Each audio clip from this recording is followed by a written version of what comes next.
Bien. Yo también estoy muy agradecido por la oportunidad que primeramente Dios le da a uno de poder servirle junto a mi familia, porque siempre también me acompañan donde yo ando, que ustedes a veces no los ven por acá. Siempre andamos juntos y eso también para mí es una bendición, el poder compartir con ellos este ministerio que es familiar. Y si algún día ha estado llena la iglesia, uy, yo creo que hoy es récord, ¿verdad? Está repleta. Y qué gloria a Dios por eso. Miren, quiero agradecerle también, eso parece, no son los Óscares, ¿verdad? Pero quiero agradecerle a la gente de audio, que el apoyo que nos han dado durante toda esta semana, al equipo que nos están ayudando, ahí nos estaban mensajeando de que qué video, qué presentación, de que qué van a hacer. Todos ellos, muchas gracias. A los jóvenes que participaron también, estuvieron acá con nosotros desarrollando aquí el tema. Iván, Aarón, Sheila, ¿verdad? Que estuvieron por acá el día jueves. También no lo vieron ustedes, pero estuvimos conversando con los adolescentes. Acá estuvieron sentados ellos, estuvimos conversando, tuvimos una plática por aquí con ellos. A los diáconos que nos estuvieron ayudando, diaconistas que nos estuvieron ayudando, a toda la gente que tuvieron especiales durante esta semana, a los que tuvieron participación dando la bienvenida, por supuesto, ¿verdad? A todos ellos muchas gracias de verdad por ese servicio, por este apoyo. Espero que no se me haya olvidado, ¿verdad? A nadie.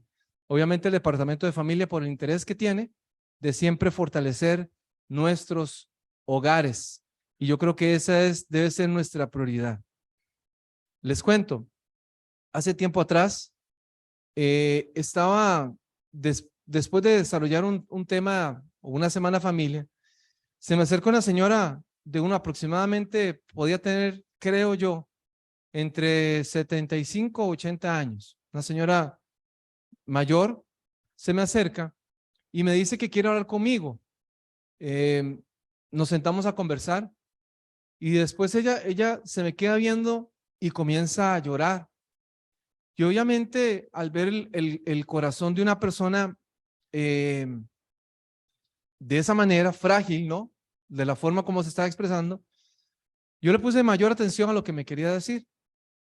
Y ella me comienza, pero me di cuenta en el proceso que me había casado con un hombre que era agresor, un hombre que no me respetaba, que siempre violentaba mi vida, que quería hacer lo que él le daba la gana, incluso dice, no quería ni siquiera que yo me pudiese desarrollar, no quería que yo saliera a la casa. Cuando él se iba a trabajar, él me dejaba encerrada, ponía un candado por fuera y yo no podía salir. Y la señora estaba llorando, contándome esa situación. Una situación dolorosa para una persona, no sé cuántos años tuvo que soportar esa situación. Y me dice, oye Hugo, yo vivo en un apartamento y yo muchas veces me siento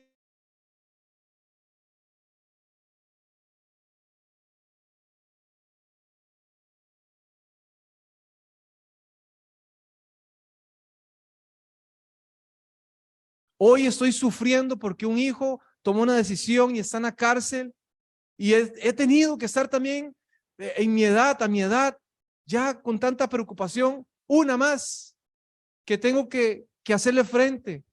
Ya no soporto tanto, Hugo, ya no sé qué hacer con mi vida. Ya no sé a dónde ir, vengo a la iglesia, pero no encuentro ni siquiera en Dios la paz y la tranquilidad. Y hoy tal vez usted diga, bueno, Hugo, esa no es mi experiencia. Tal vez en mi familia no esté ocurriendo algo así. Tal vez mi experiencia sea diferente. Tal vez en el hogar no tenemos la necesidad ni siquiera de buscar porque estamos tan bien, nos llevamos tan bien. Somos un matrimonio exitoso, hijos exitosos, no me dan ningún dolor de cabeza, pero a veces les muchas cosas. Y hoy, por supuesto, que vivimos en una etapa donde las cosas son casi que desechables y ya no vale la pena seguir luchando por una relación, por un matrimonio quizás de muchos años. Quizás ya no vale la pena seguir orando por un esposo, por una esposa, para que se acerque, para que cambie su actitud, para que cambie la forma de cómo trata a sus hijos y demás. Tal vez la dinámica de sus hijos sea una dinámica que hoy a usted le está desgastando y que usted dice, Ya no soporto tanta tensión, ya no soporto tanta preocupación, ya no soporto tanta rebeldía. No lo sé. Pero hoy vamos a poder descubrir a través de la palabra de Dios cómo podemos hacer para que nuestros hogares sean hogares diferentes. Animarlos para que todo lo que hemos escuchado durante toda esta semana no sea simplemente una información, un libro leído que se guarda y se pone ahí y se almacena. Yo quisiera que este mensaje que hoy vamos a compartir no sea un mensaje como muchos mensajes que hemos escuchado y simplemente ahora llegamos a nuestra casa, dejamos la Biblia a un lado y nuestra vida sigue normal. No hubo ningún cambio, no porque Dios no lo quiso hacer, sino porque nosotros no decidimos hacer un cambio. Y esa es la probabilidad de cambio. Recuerden que lo hemos hablado en muchas oportunidades. Existe probabilidad de cambio cuando hay deseo de cambio. Cuando no hay deseo de cambio, no existe probabilidad de cambio.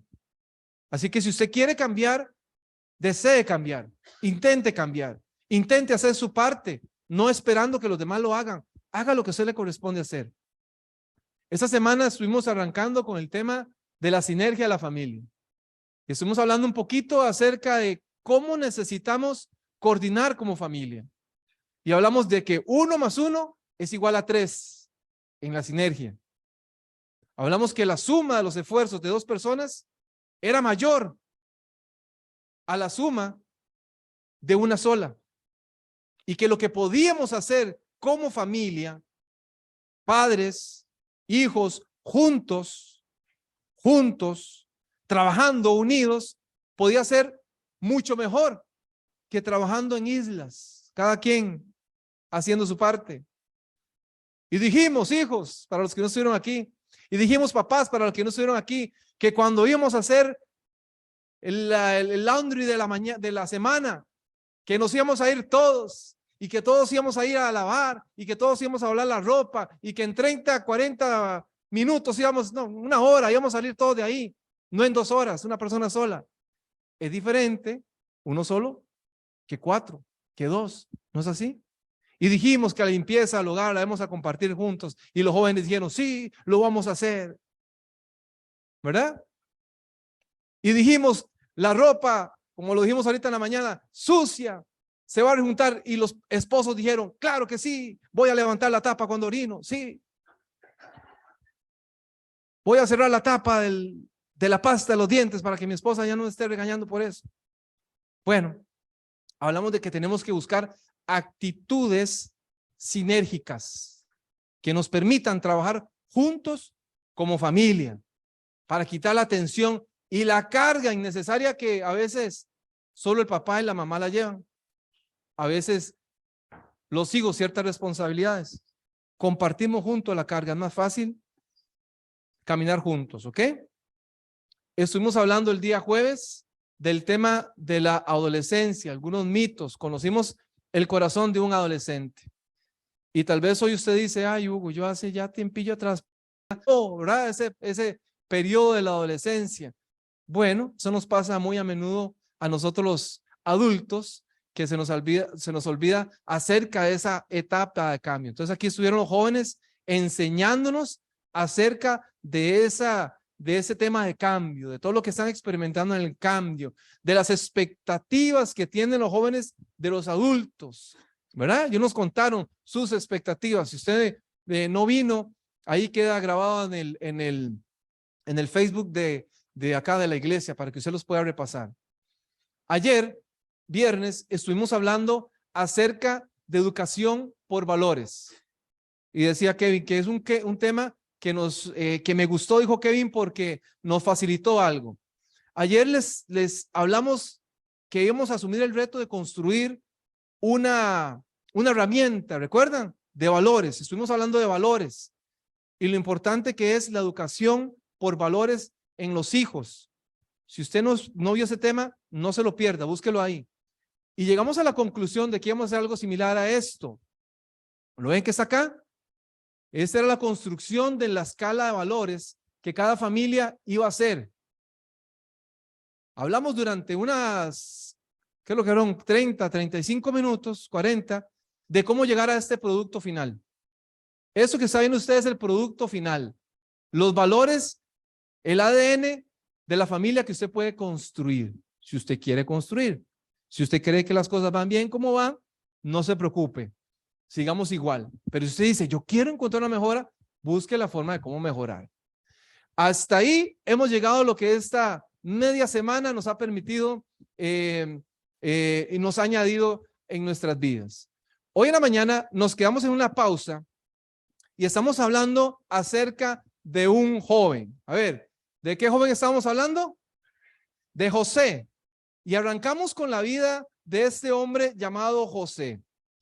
Y contamos de que la vida de José cambió no solamente por una túnica de colores que su papá le dio, ¿verdad? No sé qué marca era, si era Calvin Klein o era otra marca, ¿verdad? Tal vez más famosa o más cara, pero una marca de ropa, dice usted, ay, Hugo, Calvin Klein, si eso es barato, ¿verdad? Pues eso lo consigue en cualquier lugar.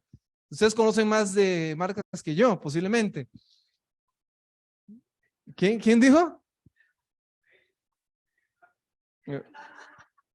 Bueno, ya saben, ¿verdad?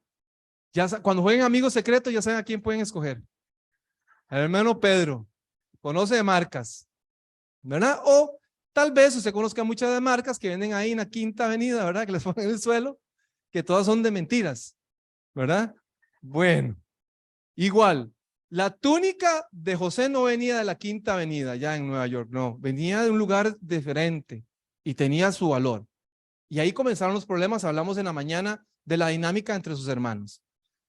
Pero hubo una situación que cambió la vida de José y fue su viaje de Siquén a Dotán.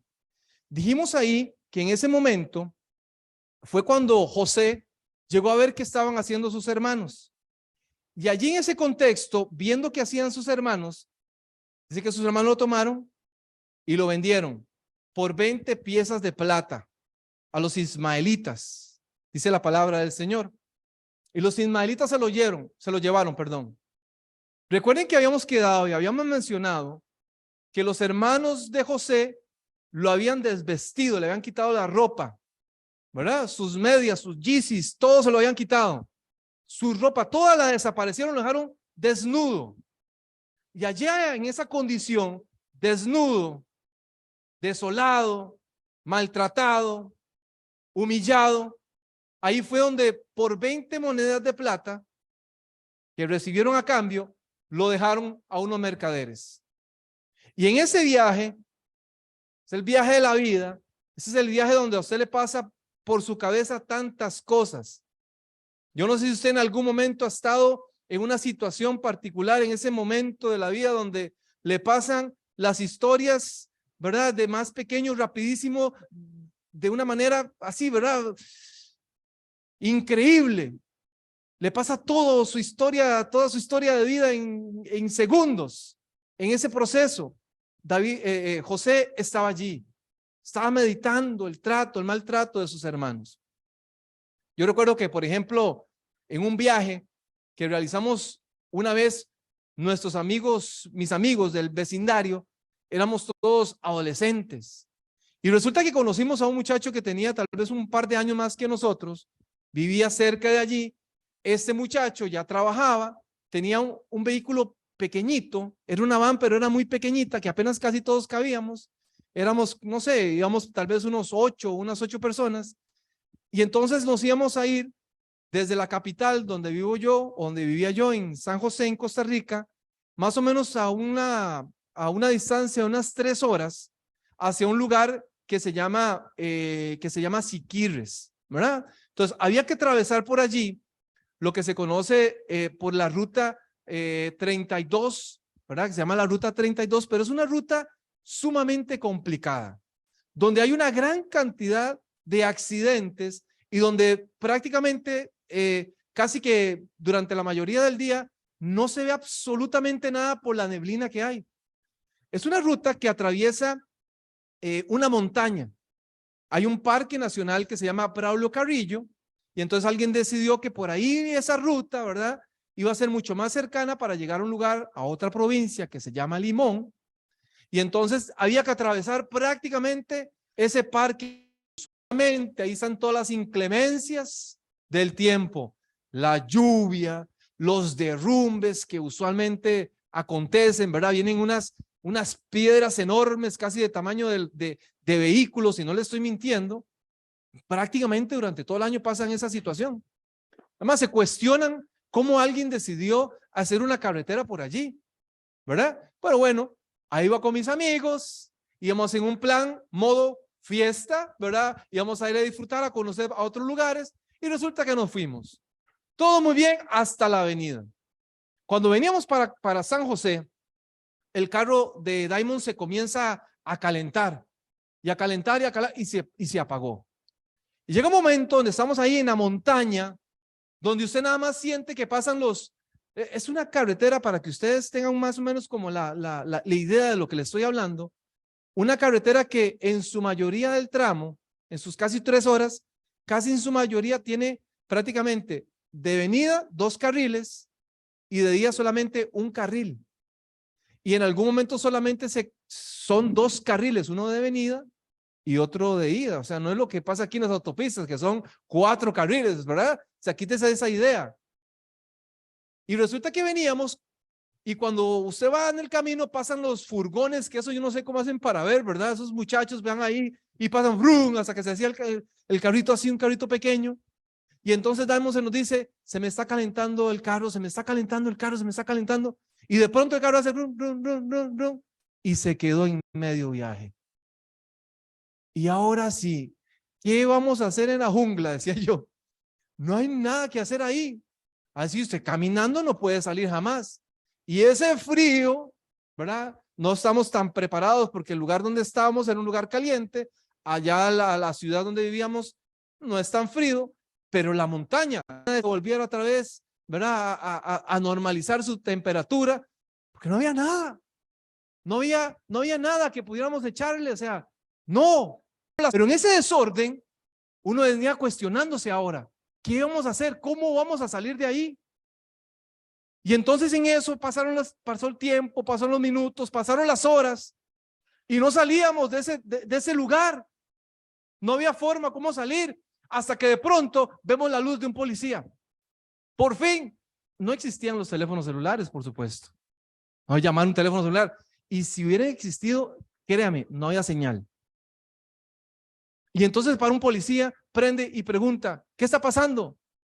Y entonces mi compañero, mi amigo le dijo, mire, es que nos quedamos aquí, el agua del carro se nos está calentando, necesitamos allá. Resulta que el policía se llevó a mi amigo prácticamente a 1 hora y 20 minutos a una gasolinera, y él tuvo que volverse otra vez.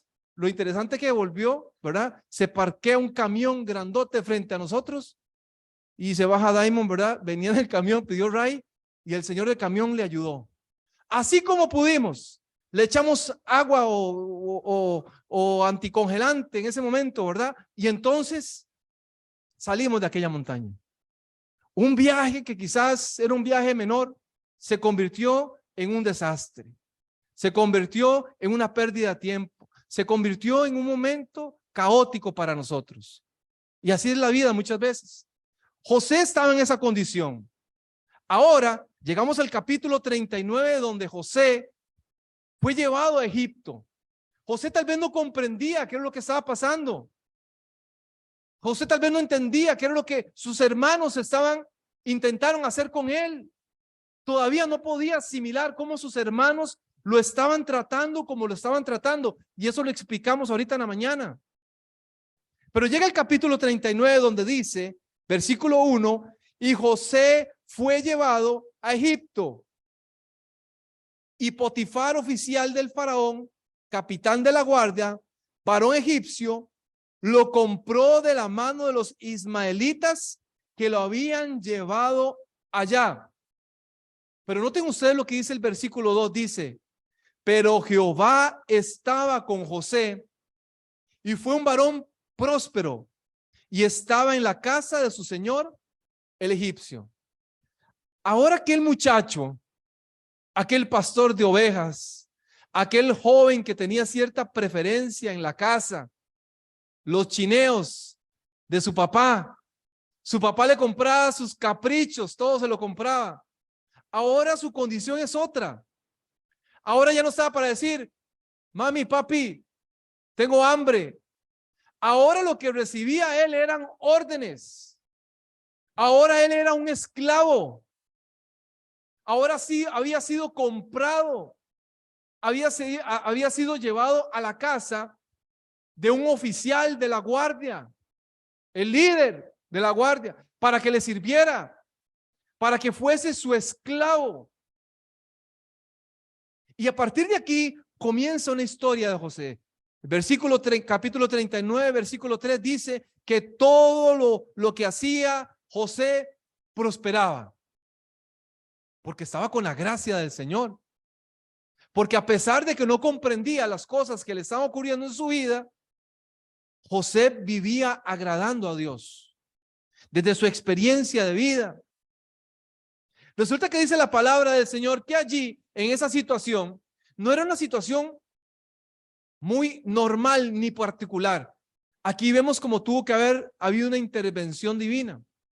Porque este hombre, Potifar, lo pone como el encargado de administrar su casa, su hogar. Había una costumbre que esa gente que estaba encargada de administrar los hogares, cuando había mujeres de por medio, ¿qué era lo que hacían con los hombres? ¿Ah? Los castraban para que no tuvieran apetito sexual, para que nunca se sobrepasaran con la mujer. Pero con José no pasó lo mismo. Aquel hombre, Dios había puesto en el corazón de Potifar que este hombre José era diferente y le permitió gobernar sobre su casa. Pero allí, como decían por allí, el diablo es diablo.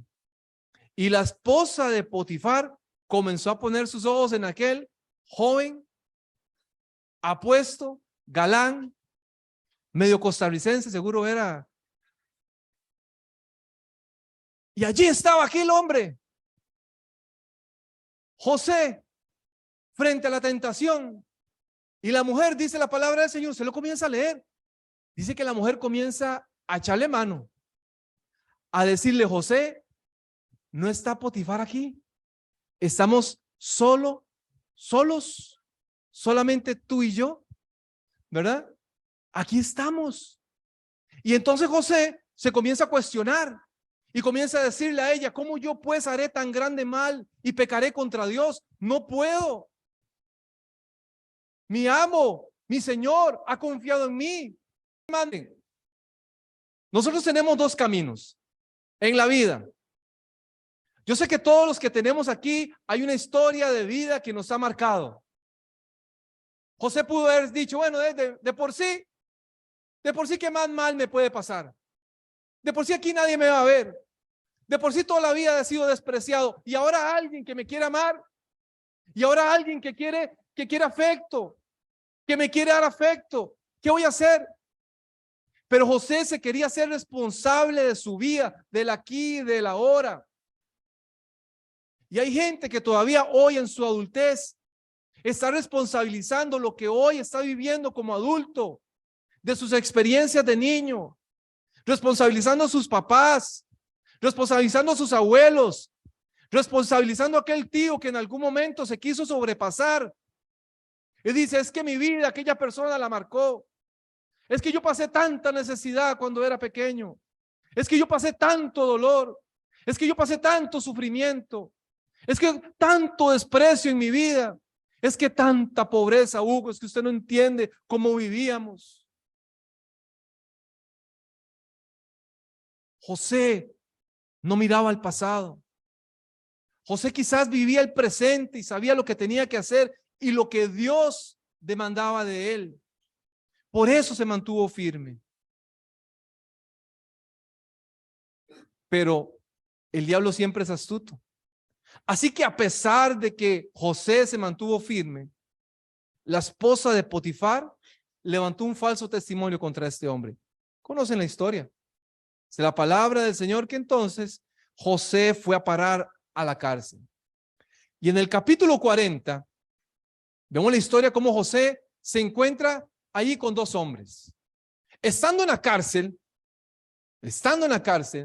Dios puso en el corazón de la persona encargada de la cárcel el hecho de que José era una persona valiosa. Así que este hombre también vio que Dios prosperaba todo lo que hacía José y lo puso también ayudándole ahí en la cárcel. Y fue allí en el capítulo 40 donde llegan dos hombres. Dos hombres, dice la palabra del Señor, que era el copero del rey y el encargado de los panaderos, que en algún momento, dice la palabra del Señor, habían actuado incorrectamente.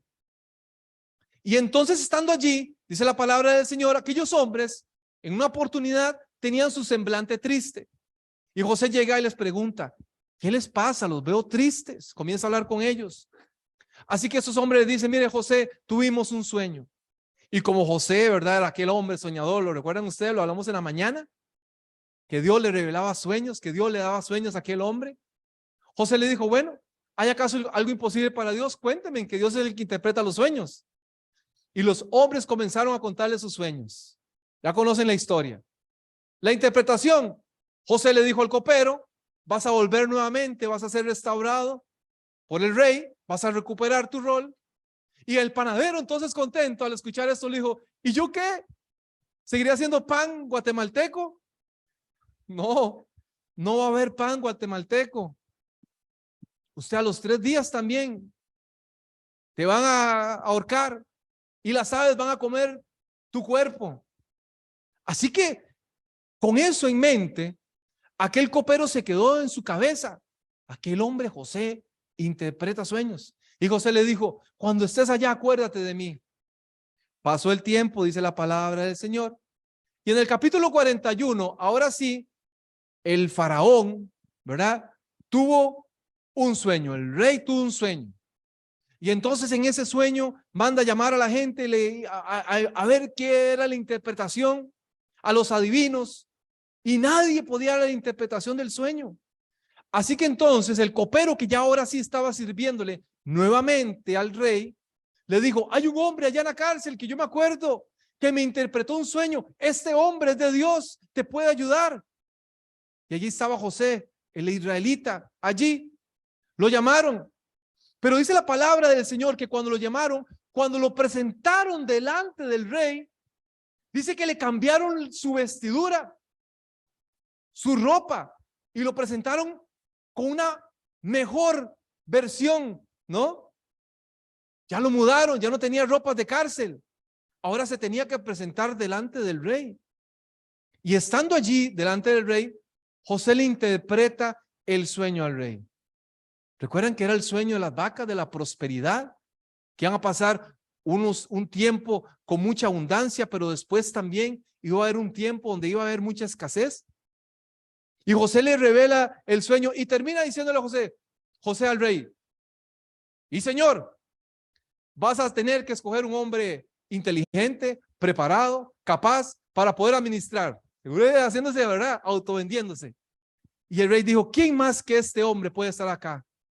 Y dice la palabra del Señor que a partir de ese momento, noten ustedes aquí el milagro maravilloso que ocurre en la vida de este hombre. Es algo impresionante porque así es Dios. Dice la palabra del Señor que en ese momento el rey le dio toda la autoridad a José. Es más, dijo, ahora sí, tráigale vestiduras reales, póngale un collar de oro, no sé cuántos quilates, oro nicaragüense, que es bueno, ¿verdad? Y póngale un collar de oro. Ese va a ser el segundo después de mí. No va a haber nadie por encima de José, solo el rey. Después viene José. Noten ustedes el cambio de lo que pasó en la vida de José. Desde aquel viaje, desde aquel momento donde sus hermanos lo habían vendido por 20 piezas, que lo habían desnudado. El rey nuevamente le vuelve su vestidura, vestiduras reales, que es lo que Dios quiere hacer con el ser humano, repararlo, vestirlo con vestiduras reales. ¿No fue lo mismo que hizo con el hijo pródigo, el padre aquel? Lo vistió, le dio anillo y dijo, hagamos fiesta, porque mi hijo que estaba perdido ha regresado. Fue lo mismo que hizo.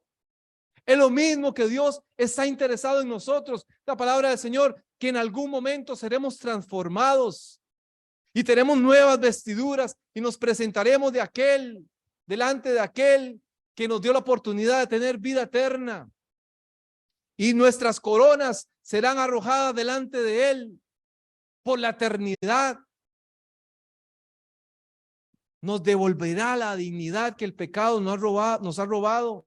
José necesitaba reparar, porque José era un hombre exitoso, ¿o no era exitoso? José lo que estaba haciendo, Dios lo prosperaba, era respetado. Hay gente que es exitosa en sus negocios, hay gente que es exitosa en sus estudios, pero Dios sabe que tal vez hay algo allí en su corazón que todavía no han podido reparar.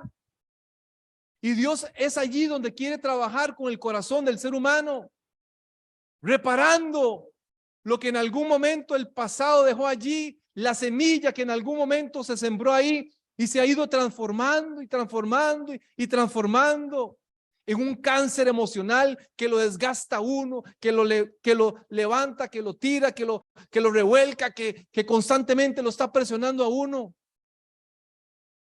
Yo sabía que José necesitaba enfrentar algo. En aquella condición, dice la palabra del Señor, que hubo una gran escasez sobre la tierra. Y así, allá, en otra historia que se estaba desarrollando paralelamente a esta, ¿verdad? Estaba la familia de José. Allá estaba Jacob con sus hijos. Y ellos comenzaron a sufrir también de todo lo que estaba ocurriendo en ese momento. Había escasez, no había comida, había falta de todos los recursos que el ser humano necesita para subsistir. Y se dieron cuenta que allá en Egipto había abundancia, porque Dios le había permitido a aquel hombre administrar correctamente a José y acumular. Se comenzó a mercadear lo que habían guardado responsablemente por la dirección divina. Así que aquel padre, el padre José, le da una orden a sus hijos y les dice: vayan a Egipto y compren recursos, lleven dinero y compren recursos. Así que dice la palabra del Señor, usted lo puede leer ahí, su Biblia, dice que esos hombres se van y se acercan. Y cuando llega un momento, dice la palabra que José los reconoce. Y es aquí en Génesis, el capítulo 42, versículo 13 en adelante, que aquellos hombres tienen un encuentro con José y comienzan a hablarle. Y José comienza a hacerse pasar como que si no los conocieran, porque dice la Biblia, ¿verdad? Y les estoy haciendo un resumen para tal vez los que no conozcan la historia, que aquellos hombres no reconocieron a José. Sus hermanos no habían reconocido a José. Habían pasado mucho tiempo, pero José sí los había reconocido. Pero José sí los había visto y ahí, estos son mis hermanos. Y entonces José comienza a hablar con ellos y ellos le dicen: pero somos 12 y hay un menor, y el otro que tenemos, no sabemos dónde está, desapareció. O sea, José veía el corazón de aquellos hombres y decía: estos hombres no han cambiado, son los mismos. Y José los llama y comienza a tener un diálogo con ellos. Da una orden a la gente, le dicen: llenen sus sacos y nuevamente pongan su dinero allí, que ellos puedan regresar.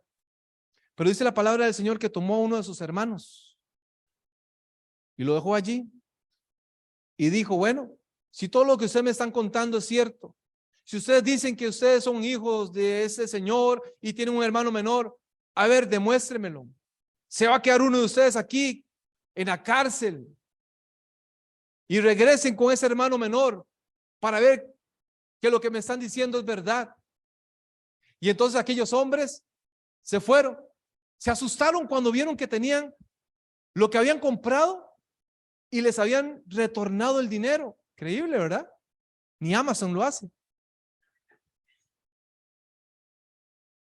Y entonces, estando en esa condición, en esa situación, Le cuentan la historia al padre.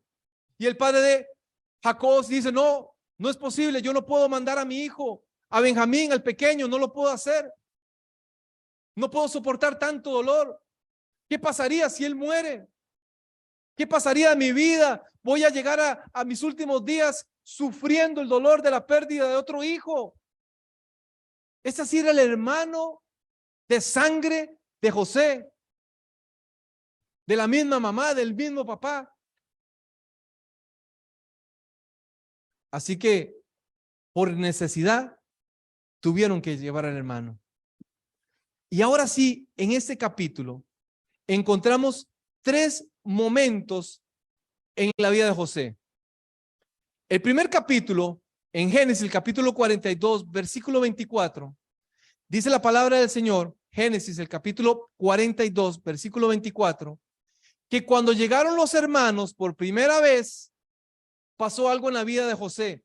Dice que José, al verlos, dice la palabra, que lloró. Lloró. No sé qué le pasó por su mente, pero lloró al ver a sus hermanos, se sensibilizó. Tal vez se pegó con el dolor y el sufrimiento que le habían provocado. Tal vez aquel resentimiento que tenía José era el momento de repararlo. ¿Sabe que yo conozco gente que todavía no ha podido darse la oportunidad de reparar eso? Yo tenía una tía que la amaba mucho, ya falleció con el tema del COVID. Y esa tía para mí fue como mi segunda mamá. Yo les había contado a ustedes. Y yo recuerdo que ella, mi tía Nana, siempre me decía, Huguillo, yo recuerdo cómo papá nos daba duro, cómo papá nos daba bien duro con un chilillo. Un chilillo es una rama de... ve que a ellos les han dado con el chilillo. Les dieron chilillo. Era un palo seco. Y les daba con el chilillo, nos daba con unos chilillazos, nos daba durísimo, nos golpeaba durísimo. Y Nana me decía, ya mayor, me decía, yo eso no se lo perdono, papá. Y yo recuerdo que Tito Rodrigo, que hablamos ahora, el galán de la mañana, ¿verdad? ¿Lo recuerdan los que estuvieron aquí en la mañana? Que les conté la historia de galán de mi Tito Rodrigo, de que Tito Rodrigo murió y Nana nunca le dijo eso a él. Y quizás ella murió con ese resentimiento. Amaba a su papá, profundamente lo amaba. Pero tal vez ese resentimiento estuvo ahí presente. ¿Por qué el ser humano persiste en llevar el sufrimiento en su dolor? ¿Por qué la falta de perdón nos cuesta tanto dejarla del camino? ¿Por qué nos cuesta tanto el resentimiento, el odio, dejarlo a un lado? ¿Por qué no permitimos de que el corazón sea transformado?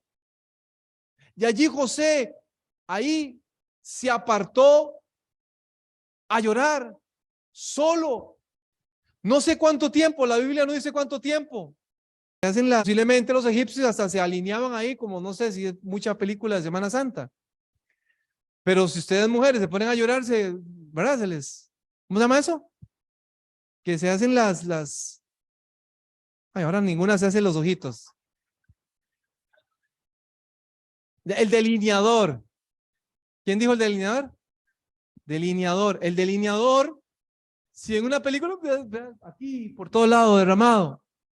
Yo imagino a José limpiándose, ¿verdad? Para que sus hermanos lo vieran. Otra vez, regresándose, parándose así como el líder y dándoles indicaciones. Pero ya su corazón se comenzaba a aflojar. El capítulo 45, nuevamente, ahora sí, después de que su hermano menor fue traído, José ahora sí decide decirle a sus hermanos,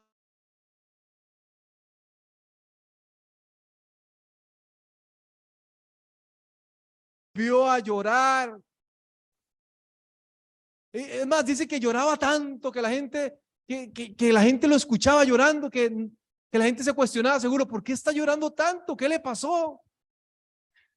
Y comienza a llorar al ver ahí a sus hermanos llorando con sus hermanos, yo no sé si ellos también se sensibilizaron y dijeron, este es el hermano que le hicimos daño, eres tú, José. No se preocupen, Dios tenía un plan, un propósito. Yo quiero quitarme esto que ando cargando. Quítense en ustedes también la culpa. Ya es tiempo para superarlo. Ya es tiempo para buscar una forma de cómo llevarnos mejor, cómo respetarnos, cómo amarnos. Dios nos ha dado la oportunidad y allí dice la palabra que José lloró. Pero no solamente eso, el capítulo 46 se necesita mucho tiempo. ¿Qué encuentro más reparativo? Hoy tal vez usted necesita reparar algo en su vida. Hoy tal vez usted está escuchando un mensaje que le está animando a reparar algo en su vida, algo que usted está cargando durante mucho tiempo. Hace unas semanas o meses atrás vi una película, y no voy a decir el título, ¿verdad? De la película. Pero hace unos meses atrás vi esa película y la vi una segunda vez porque me gustó. Y resulta que la dinámica de la película consiste en que un hombre, un joven, viene del futuro. Y entonces viene huyendo del futuro, así comienza la película, y llega un momento a refugiarse en un hogar, en una casa. El trama de la película, se da cuenta uno que esa era su casa cuando él era joven. Y estando allí, se encuentra con él mismo, pero más o menos como en unos 12 años. O sea, aquel hombre de 30 años se encontró consigo mismo, pero con 12 años. Y entonces este hombre no le quiere decir a él pequeño que él era él, sino que el pequeño, el niño, cuando comienza a ver cosas de este hombre grande, comienza a decir, ese se parece mucho a mí. Y cuando se da cuenta, porque para ese momento, cuando ese niño tenía 12 años, su padre había fallecido en un accidente, aquel niño se queda viendo y dice, es el reloj de papá, esa es la chaqueta de papá. Y él saca la conclusión de que él era él mismo. Este niño a los 12 años sufría de bullying. Y entonces en el colegio los niños lo golpeaban. Y ahora lo veía grande y fuerte y le decía, wow, vea lo que llegué a ser. Ahora soy grande y fuerte. Y ahora nadie me va a golpear. Y la historia sigue allí, donde ellos lo que quieren hacer es que ahora ellos dos juntos van a tener que viajar aún más al pasado, donde estaba su papá en algún momento donde no había fallecido, para que su papá pudiera corregir un error que él iba a cometer, que era lo de la máquina esta del tiempo. Y entonces ellos tenían que llegar a aquel lugar. Cuando el papá los vio, por supuesto, no lo reconoció, ni sabía lo que estaba pasando. Hasta después del desarrollo del trama, ya él se comienza a dar cuenta que ellos dos eran sus hijos, aunque era uno, en dos tiempos diferentes. ¿Me explico? No. Rigo solo el Chavo del 8 sabe. Rigo. Todos dijeron que sí, Rigo dice que no. Ahora vamos a hablar de los hijos rebeldes en el hogar. Miren, estando allí ya, el niño como que comienza a decirle, el trama y la parte central del tema, es que el papá, por estar trabajando, era un científico muy conocido, muy inteligente, que se había desarrollado mucho, que había alcanzado muchos logros personales, nunca tenía tiempo de jugar a la pelota con su hijo. Y entonces su hijo, obviamente ya su hijo grande, ¿verdad? Le llevaba ese resentimiento, no tanto el pequeño, como ya, sino el que tenía ya 30 años, entiende lo que su hijo intenta comunicarle. Y hay un momento de la película donde se ve que ellos van a jugar los tres jugando la pelota de béisbol. El papá se la pasaba al niño pequeñito, el niño pequeñito se la pasaba ya al adulto, ¿verdad? Y fue como una parte como muy reparativa para el papá, porque el papá dijo, es cierto, yo no tuve la oportunidad o las ganas o el deseo de poder estar con mi hijo. Estuve tan metido en mis obligaciones que descuidé el tiempo con mi hijo. Y obviamente, a pesar de que el papá se dio cuenta que más adelante él iba a fallecer, ¿verdad? Por todo el trama de la película, pues él intentó reparar ese momento. Ya con eso ya no tienen que ver la película, ya es spoiler, ¿verdad? Así que lo que quiero decirles con esto es, al final, fue una historia reparativa. Al final lo que tuvo que hacer este hombre es darse cuenta de lo malo que estaba haciendo. Hoy Dios nos da la oportunidad de hacer un alto en el camino y reflexionar. ¿Será esta la ruta correcta? ¿Será este el camino correcto? ¿Será esta la forma como lo debemos, padres y madres de familia, educar a nuestros hijos? ¿Lo estamos haciendo de la manera correcta? ¿Estamos ofreciendo el cariño, el amor, la comprensión, el respeto, los valores que queremos implementar en ellos? ¿Se los estamos modelando también en nuestras vidas? Dios quiere que así sea. José se quitó esa carga de encima. José pudo reparar, sacar de su corazón el resentimiento con sus hermanos. Lloró amargamente, sufrió amargamente, pero le permitió a Dios hacer una obra. ¿Está usted dispuesto, mi querido amigo, mi querida hermana, a permitirle a Dios que haga una obra en su vida? Vamos a orar en esta hora y vamos a agradecerle a nuestro Padre Celestial, al que no nos falla,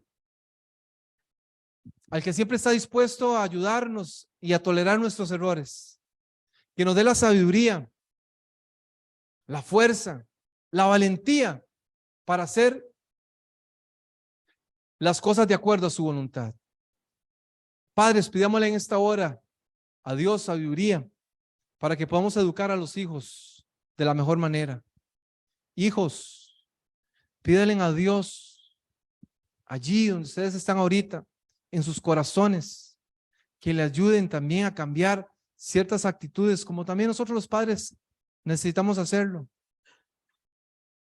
Que nos ayuden a mejorar también nuestro ambiente familiar, que podamos crecer todos, que nos podamos amar y respetar.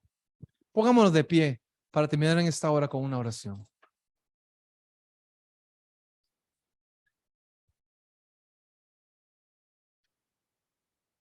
Vamos a orar. Amante Padre que estás en los cielos, te damos gracias en esta hora, oh Dios, porque eres bueno, Señor. Te damos gracias, Señor, porque en esta hora tú nos permites, Señor, mirar lo más íntimo, profundo de nuestras vidas. Tú, oh Dios, has puesto el querer como el hacer de tu buena voluntad. Pero enséñanos, Señor. Enséñanos a depender más de ti. Enséñanos, Señor, a sacar el orgullo. Enséñanos, Señor, a depender de lo que tú tienes para nosotros, Señor. Dios, queremos pedirte en esta hora que puedas hacer una obra en nuestras vidas.